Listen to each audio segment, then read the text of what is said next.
This mini-training was developed by the Maryland Restorative Approaches Collaborative, a partnership between the Maryland State Department of Education and the Center for Dispute Resolution at the Maryland Francis King Carey School of Law to support restorative approaches across Maryland.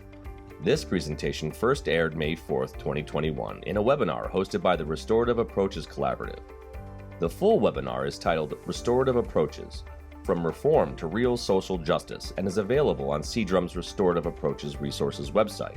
In this video, Dr. Muhammad illustrates how the compass of shame, made popular by the International Institute for Restorative Practices, can help us understand people's responses to discussions around racism and other forms of injustice. I'd like to pause just for a moment and really talk about the compass of shame.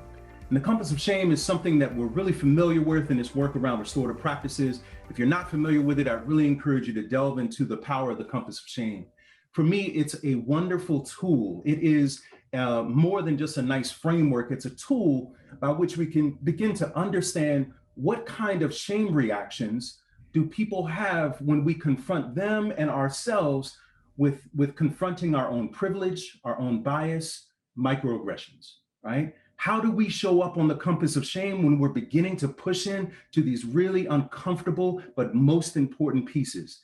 For instance, the compass of shame gives us a tool by which we can begin to understand white fragility and masculine fragility.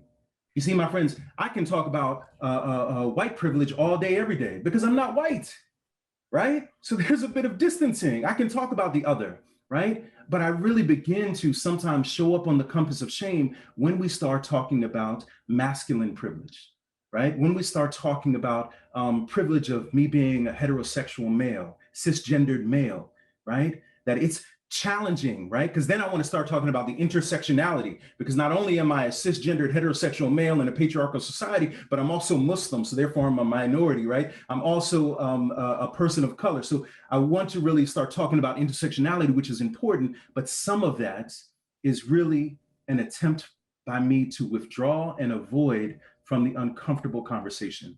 You see, the compass of shame is a tool in our restorative practices work that allows us to push into social justice.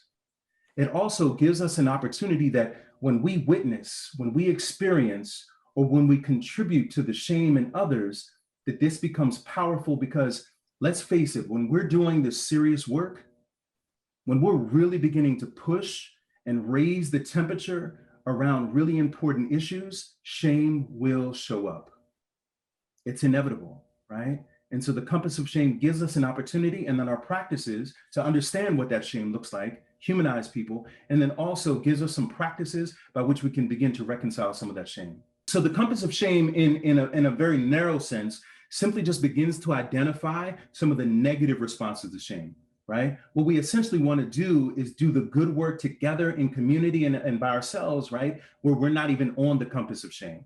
And I think as we begin to explore the compass, I like to think of, and not everyone necessarily agrees, but I like to think of the compass as having a continuum, with the more sort of less intense problematic behaviors showing up towards the center of the compass, and the more problematic behaviors showing up towards the poles. In other words, an attack other, right?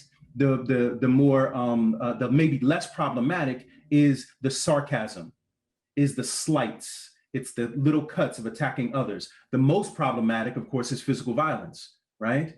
When attack self, right, the less problematic but still challenging is the self-deprecating statements that we make around, I'm not good enough, this is imposter syndrome, right? I'm stupid, to the most problematic, and that, of course, suicide, right? And so I think the compass of shame is really deep in that way, but it's really highlighting some of the negative impact or negative ways in which you show up with shame.